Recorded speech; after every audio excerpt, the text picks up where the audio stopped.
Eu acabei de abrir os meus olhos, não tem o que nem 20 minutos que eu acordei. E eu falei, rapaz, tenho que gravar. E gravando num sábado, que não é nem costume. Mas é dia de aprender, tá ligado? Nesse frio, nesse sono, é dia de aprender, de transmitir conhecimento pra vocês. Um conhecimento que eu nem gosto muito, tá? Porque o tema que a gente vai falar hoje é um tema que, assim, tive que sentar e estudar muito pra falar, porque, cara, na moral, eu acho muito, mas muito chato. Além de ser chato, é extremamente importante. Eu acho que esse é realmente o verdadeiro segredo da história, né? Tudo que é chato é justamente o assunto que é mais cobrado, que a gente tem que aprender. Então vamos falar de quê? De absolutismo. Faz muito tempo, né, que eu gravei o último vídeo falando dos Estados Nacionais, né? A formação dos Estados Nacionais. E lá eu dei uma breve introdução no absolutismo, né? E assim, na minha opinião, não tem como falar do absolutismo de uma forma tão rasa e superficial num vídeo de 5 minutos. Não tem como. Tudo bem, tem gente que consegue, mas eu não consigo, entende? Porque conforme eu vou estudando, eu vou achando mais informações legais e falo, poxa, eu vou levar pro vídeo. Poxa, eu vou gravar sobre isso aqui também. Poxa, eu gostei dessa informação. Então eu já vou logo avisando que esse tema está dividido em 4 partes.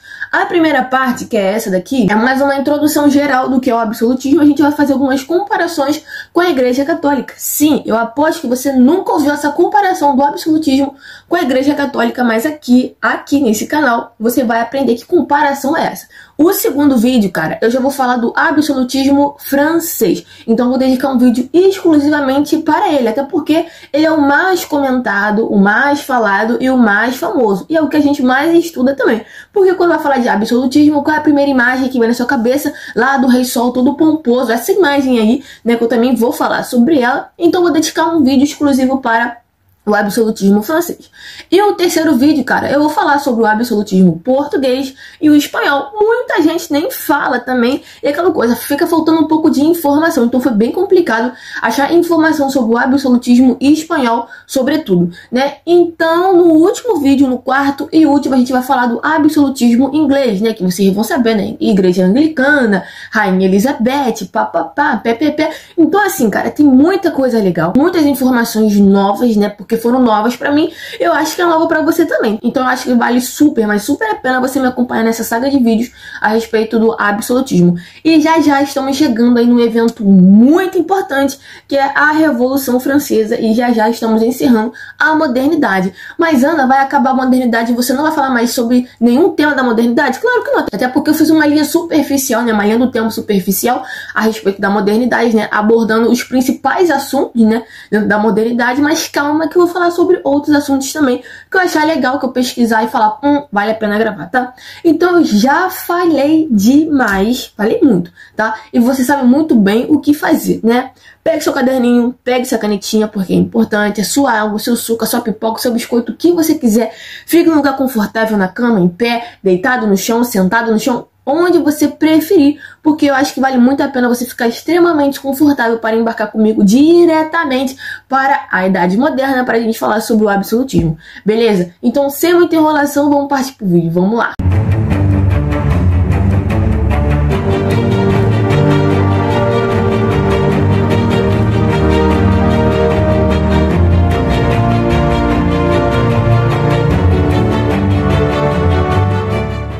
Então vamos lá, né? O absolutismo ou o antigo regime, como também é conhecido, cara, eu já ouvi muito antigo regime mais do que absolutismo, né? Principalmente em alguns textos acadêmicos, a galera, né, costuma dizer mais antigo regime. Então, se você ouvir antigo regime, não se assuste como eu me assustei também, porque eu falei, gente, que parada é essa? Bom, eu sabia que era o absolutismo, né? Mas, como eu disse, é mais comum, mais usual falar de antigo regime. Então, beleza, né? O absolutismo ou o antigo regime foi uma forma de governo, né, na Europa, mais precisamente ali entre os séculos XV e XIX, mas teve o seu ápice mesmo lá no século XIX. Então até aí você já tá sabendo, né, o que é absolutismo, antigo regime e quando aconteceu, beleza? E a gente sabe muito bem, se você acompanhou os vídeos passados sobre a formação dos Estados Nacionais modernos, você sabe muito bem que o que, né, o rei não era absoluto naquele momento, né, principalmente na Idade Média, era tudo muito fragmentado e quem era basicamente o líder eram os senhores feudais, né?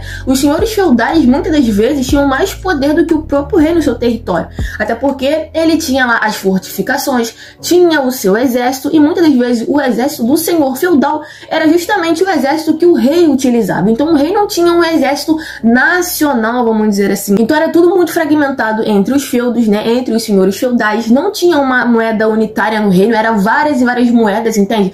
Vamos dizer que de um bairro pro outro, né, do Rio de Janeiro ou da onde você mora, era uma moeda. Então era muito complicado. Às vezes você queria comprar uma coisa que estava no bairro vizinho, no feudo vizinho, que já não era uma moeda, e era tudo dentro do mesmo reino. Então era muito complicado. Além das línguas, né, uma galera falava uma coisa, a outra galera falava outra, então ficava muito complicado. E também tem essa questão, né, do exército nacional. Não havia um exército nacional. Então, muitas das vezes eram utilizados, né, os soldados, né, os guerreiros dos senhores feudais, ou também, né, o exército mercenário, que isso era muito perigoso para o rei, porque é um exército que não tem lealdade a você. Ele tá ali só para você pagar ele lutar por você, mas ele pode se virar contra você também. Então era algo extremamente complicado. Isso vai começar a mudar, de fato, com a formação dos estados nacionais modernos, né? Quando o rei vai começar a concentrar mais poder, a burguesia vai chegar, a burguesia vai ter uma grande troca com a questão real, né? O rei vai ajudar a burguesia vai ajudar o rei, basicamente, mas eles não eram amigos. É bem importante deixar isso claro aqui,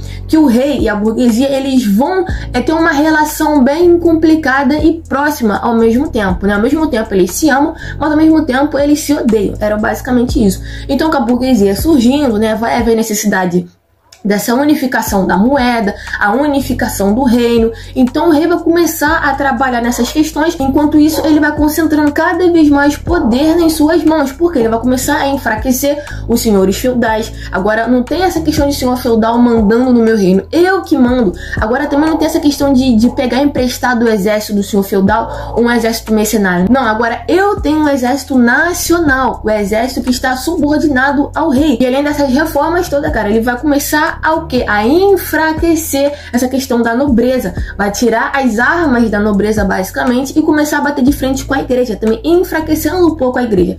Então, o rei vai começar a se tornar absoluto. Um detalhe muito importante, cara, que vale a pena a gente dizer aqui, até porque é importante, a gente tem que dizer aqui, né, Ana Vitória, que o absolutismo, ele não é um modelo padrão em todos os reinos. Claro que não. A gente vai ver que na Inglaterra, por exemplo, o poder do rei não era tão absoluto assim, até porque ele estava submetido também ao parlamento. Então eu não poderia, sei lá, falar que o reino todo tinha que ser cor-de-rosa. Não, claro que não. Vai ser cor-de-rosa pra quê? Então o parlamento ia lá debater essa ideia com o rei. É um exemplo bobo, mas só para vocês entenderem, né, como funcionava basicamente. O rei, ele tinha uma proposta, uma ideia, e dependendo dessa proposta, ela não era aprovada pelo parlamento. Então o rei absoluto inglês, ele não tinha esse absolutismo por completo. Ele era absoluto, porém, ele tinha que respeitar o parlamento e também a igreja, que mais pra frente a gente vai falar dessa questão religiosa, que vai ser muito importante na Inglaterra. E fazendo uma correção aqui, cara, na minha fala lá do início do vídeo, né, eu falei que o absolutismo foi um modelo, né, ali de governo na Europa do século XV até o século XIX, né, eu falei que ele teve seu ápice no século XIX. Não, eu troquei os séculos aí, tá ligado? Ele vai ter o seu ápice mesmo ali, né, a partir do século XVII, e a sua decadência no século XVIII, e o seu fim por completo no século XIX, quando vai haver a Revolução Francesa. Então, assim, é muita coisa na minha cabeça que até organizar, assim, mentalmente os números romanos, cara, é complicado. E uma curiosidade que minha, cara, eu fui aprender um pouco de números romanos dentro da faculdade, pra você ter ideia, porque a gente lida com número romano toda hora, todo texto, basicamente, é número romano, que tá lá os capítulos, isso, aquilo, outro. Então, assim, eu fui aprender basicamente lá na faculdade, tá? Não ri de mim, tá? Porque isso aí é sacanagem. Muita gente aí que eu conheço também só foi aprender dentro da universidade, tá? Eu tô ligada. Agora, como prometido, né? Se os passarinhos escandalosos deixarem eu falar, né?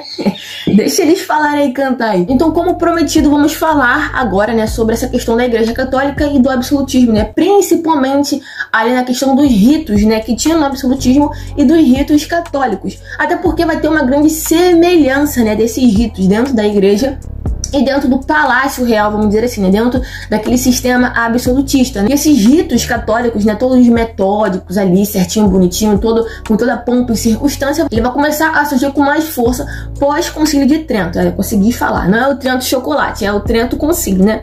Que vocês vão saber, né? Que teve essa questão da reforma protestante, aí teve a contra-reforma. É justamente nesse contexto aí que vai ter esse concílio de Trento, que vai começar também, né? Pós ele, essa questão dos ritos. Então, os ritos católicos, católicos vão se assemelhar muito com os ritos do absolutismo, né? Principalmente na música, na arquitetura e na cultura em si. E como eu falei pra vocês, né? O absolutismo francês, principalmente ali no governo de Luís XIV, cara, vai ser o mais comentado e vai ser o maior exemplo absolutista que nós temos, né? E vai ser justamente na corte de Versalhes, cara. Já já a gente vai falar de Versalhes também no próximo vídeo, que assim, é uma coisa de louco, tá ligado? Uma coisa de louco, os ritos que tinham lá e também a forma que as pessoas tinham que agir dentro de Versalhes, né? Mas enfim, isso aí é pauta para outro vídeo. Então vai se assemelhar muito, cara, esse rito, né, que tinha dentro do seu governo vai se assemelhar muito aos ritos católicos. A Igreja Católica era basicamente como uma monarquia absolutista, né? Tinha ali o seu reino, que era o Vaticano e tudo mais, pá, isso aí você já sabe, né? E quem era, assim, o chefe maior dessa monarquia absolutista? O Papa. Igualmente aos reis. E a função desses ritos e dos cerimoniais, né, era basicamente o quê? Destacar aquela figura, né, aquela figura real, aquela figura do Papa. Aquela pessoa que está no centro daqueles ritos não é qualquer pessoa, é uma pessoa extremamente importante. Então não pode ser feito de qualquer forma. Então tem que haver um destaque entre os demais. Então isso acontecia dentro da Igreja Católica, né, com o Papa e também fora, no absolutismo, né, os ritos, a coroação, a forma de se vestir, o seu dia a dia, era tudo rigorosamente cronometrado, tudo ali com vários ritos, até para almoçar tinha rito, até para você acordar. Você acorda de manhã, fica enrolando, mexe no telefone, aí decide que vai levantar da cama 1 hora depois que já acordou. Lá na época do absolutismo não era assim não, cara, tinha toda uma cerimônia pro rei acordar, pro rei poder se vestir, aí tinha que chamar a galera para poder se vestir. Eu vou contar isso mais pra frente no segundo vídeo, tá? Porque assim, como eu disse, é uma coisa de louco. Então tinha todo esse rito para justamente destacar essas duas figuras, o Papa e o rei. E esses ritos, né, dentro do absolutismo, era justamente para isso, para destacar a figura do rei como uma figura celestial. Até porque, né, do absolutismo, o rei é representante de Deus na Terra, né? Então automaticamente ele tem que ser tratado como um Deus. Então tudo ao seu redor tinha que remeter a isso, né? A sua corte não era qualquer corte, era uma corte celestial de anjos. Basicamente isso, tá? Parece que é maluquice, cara, mas não é. É algo extremamente complexo. E essa questão dos ritos, cara, era também vista como uma forma de dominação do rei para os seus súditos. Era uma forma de controle também que ele tinha sobre a sua corte, basicamente. E como eu falei, né, o rei absoluto era visto como uma figura, né, um representante de Deus na Terra. Então, automaticamente, ele era, assim, tinha toda uma pompa e circunstância ao seu redor e ele era tratado, de fato, como um Deus. Então, tudo que ele tocava, cara, basicamente virava uma relíquia, tá ligado? Uma relíquia, assim, sagrada. E sem contar que muitos milagres que aconteceram naquela época foram atribuídos aos reis, basicamente, para você ter ideia de como a galera levava de fato a sério essa questão do representante de Deus. Tudo que ele tocava era sagrado e ainda poderia fazer milagre. Olha que coisa de maluco. Aí a gente deve estar se perguntando, Ana, tu tá tirando isso da tua cabeça? Claro que não, porque minha cabeça não vai ter capacidade de formular uma parada dessa. Depois eu vou deixar aí na descrição, cara, o artigo que eu tirei essas informações, porque eu achei extremamente legal e bacana. Porque eu nem sabia, não tinha nem ideia de que tinha essa comparação, né, entre o rei absoluto e essa questão do Papa da Igreja Católica. Eu achei muito importante, muito legal e trouxe aqui pra vocês, tá? Então depois acesse aí e leiam também esse artigo porque é muito maneiro. E como chegamos na metade do nosso vídeo, eu gostaria de fazer um anúncio extremamente importante. Já que estamos falando de enriquecer o conhecimento, que tal você enriquecer o seu conhecimento comigo? Até porque estou disponibilizando alguns e-books, cara, voltado mais para o Enem. Claro, é importante dizer, se você está aí na busca da sua aprovação em 2025 no Enem, é indispensável você adquirir um desses e-books aqui que tá saindo na bagatela de 5 quanto? Eu quero saber que e-book aí no mundo está saindo por R$5, meu amigo. Quero saber. Então eu tô disponibilizando vários e-books, não só de história, já tem de química, biologia, de física, de linguagens e de outros assuntos do Enem também, e de redação, que é um e-book muito bonito e muito maneiro. Mas se você quer ter um curso completo de Enem, cara, você já sabe o que fazer. É só entrar em contato aí no meu WhatsApp, que eu vou atender você com o maior prazer e te apresentar o nosso curso completo do Enem, voltado para a história, mas não 100% para a história, porque tem muita coisa lá sobre outras matérias também, né? E tem um trem apitando aqui desesperadamente, né? Vou ter que esperar. Não é por nada não, mas esse curso que eu tô preparando, cara, tá muito maneiro. Até porque você vai encontrar materiais de história com e-books, caderno de questões, vídeos com questões comentadas exclusivos, tá? né? Os que estão aqui no canal não são exclusivos e aulas extras também para você potencializar ainda mais o teu estudo.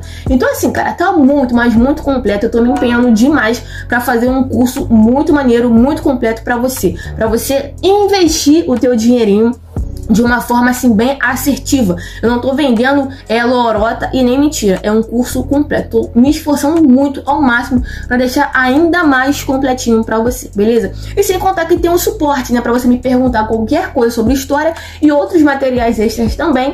É comigo, cara. É só me mandar mensagem lá que vai estar lá essa pessoinha te respondendo. Então, se você se interessou, cara, entre em contato com esse número aqui do WhatsApp, tá? E pode mandar mensagem a qualquer hora que eu vou te responder, beleza? Então, vamos voltar para o nosso vídeo. Agora, na nossa penúltima parte do vídeo, vamos falar sobre o quê? Sobre os filósofos que falavam sobre essa questão do absolutismo. Então, vamos começar pelo mais famoso que tem, que é Nicolau Maquiavel, com o seu famoso livro O Pequeno Príncipe. Tô brincando, tá? É o príncipe. Então, Maquiavel, ele vai ser o cara aí, né, que vai falar sobre essa questão do absolutismo. E ele vai falar o quê? Principalmente, né, com base nesse livrinho aqui, O Príncipe, que é basicamente um manual de comportamento para um príncipe, que também vale para um rei. Então, ele vai falar sobre essa questão da unidade nacional, né, principalmente essa questão de unir o seu território sobre a sua coroa, você ser absoluto dentro desse território, unir as forças, né, principalmente do exército nacional, de deixar essa questão do exército mercenário de lado, até porque ele não é leal a você. Então faça um exército leal a você, que vai pra batalha lutar por você e morrer por você, né? E sem contar essa questão dos seus súditos, né? O seu comportamento para os seus súditos. Não dá pra você ficar sendo amigo de todo mundo, até porque as pessoas podem querer o seu poder, podem querer o seu trono. Então é importante você manter o quê? Os olhos bem abertos dentro dessa questão do reino. E ele vai falar também, né? O rei tem que ser amado ou temido. Fica aí a questão. Você gostaria de ser o quê? Amado ou temido? E ele vai falar basicamente o quê? Prefira ser temido do que amado, tá? Basicamente isso. E agora o segundo filósofo é Thomas Hobbes. Eu não sei se fala assim o nome do velho, mas tá aí na tela, passa o nome dele aí pra você tentar falar. Mas ele tem a sua principal obra, Leviatã. E ele vai falar o que basicamente? Ele vai falar, né? Ele vai justificar o porquê o rei tem que ser absoluto e governar as demais pessoas. Ele vai falar que antes do rei ser absolutista, né, de ser absoluto e governar todo mundo, né, as pessoas viviam no seu estado de natureza, ou seja, viviam aí soltas por aí, né, no seu estado selvagem, tá ligado? Sem ninguém governar ninguém. Isso era muito perigoso porque o homem é lobo do próprio homem, basicamente. Então era muito perigoso não ter ninguém fiscalizando como as pessoas estavam se autogovernando. Então automaticamente, né, o homem selvagem, vamos dizer assim, ele abdica da sua forma de natureza, da sua forma natural. Para quê? Para alguém governar a vida dele, basicamente. E aí que entra a figura do rei absoluto. E o terceiro filósofo da nossa lista é Jacques Bossuet. Eu não sei se fala assim também, mas ele vai falar justamente dessa questão do direito divino do rei, que o rei é representante de Deus na face da terra. Ai, mas o rei está perseguindo a burguesia. O rei não. Deus está perseguindo a burguesia, basicamente assim. E além disso, né, ele vai falar que o regime monárquico era o quê? Era justo, sagrado e paternal. Olha que profundo. Então o rei, além de governar o seu reino e as pessoas também, né, os seus súditos, ele tinha uma relação paternal, né, de pai para filho, né, com os seus súditos. E o quarto e último filósofo que vai se dedicar, né, a falar sobre o absolutismo vai ser Bodin. Eu também não sei se fala esse o nome dele, mas a sua ideia central é o quê? Ele vai dizer basicamente que a soberania do rei era indivisível, ou seja, o rei não tinha que compartilhar o seu reino, muito menos a sua coroa, o seu poder com outra pessoa. Ele tinha que ser absoluto e ponto, e acabou. E ele também não tinha que estar submetido a outra instituição, como vai ser o caso da Igreja Católica e no caso inglês, o parlamento. Ele já era contra isso. O rei tinha que estar acima de todo mundo e de todos, né? Só abaixo de Deus, basicamente. E segura aí que chegamos à nossa última parte a respeito do absolutismo, onde vamos falar de alguns pontos importantes. Calma, eu sei que tá cansativo, né? É muita informação. Quem dirá para mim que teve que estudar isso? Agora eu tô aqui gravando, né, um material bruto de quase 50 minutos e depois vai ter que editar tudo isso. Então me ajuda, não sai desse vídeo ainda não. Então vamos começar falando de um dos pontos mais importantes dentro do absolutismo e dos mais comentados, que é o quê? O mercantilismo. Basicamente, o mercantilismo, né, eram práticas de comércio e de mercado que o rei utilizava para aumentar a sua receita, ou seja, para aumentar ainda mais a sua riqueza. E o rei, nesse momento, como ele era absoluto, ele interferia diretamente na economia. Isso vai muito contra o quê? Ao liberalismo, que vai defender o quê? Que ninguém, nem o Estado, né, que no caso o Estado era o rei, não tinha que interferir em nada. E o mercantilismo é considerado uma das fases iniciais do capitalismo. E outro ponto importante dentro do mercantilismo vai ser também a questão da balança comercial favorável. Ou seja, resumidamente, né, a grosso modo, é o quê?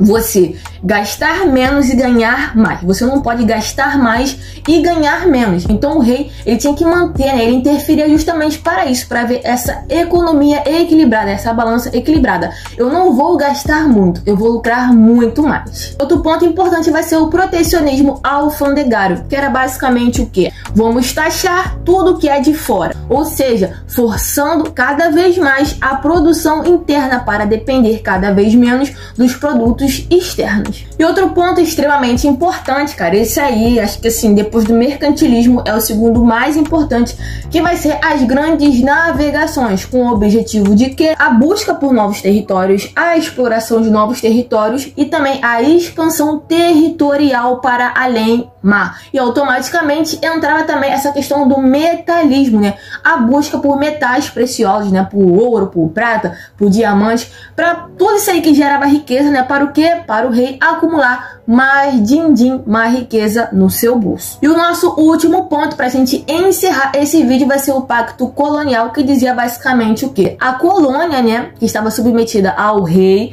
tinha que basicamente estabelecer relações com ele e com mais ninguém. Então é isso, gente. Esse foi o vídeo, tá? Espero que vocês tenham gostado, porque assim, eu sei que é um material bem assim complexo de entender algumas partes e também muita informação a respeito do absolutismo. Como eu falei, não tem como falar do absolutismo em 5 minutos. Quem consegue, show de bola, mas eu não consigo porque é muita informação legal que eu quero trazer pra vocês.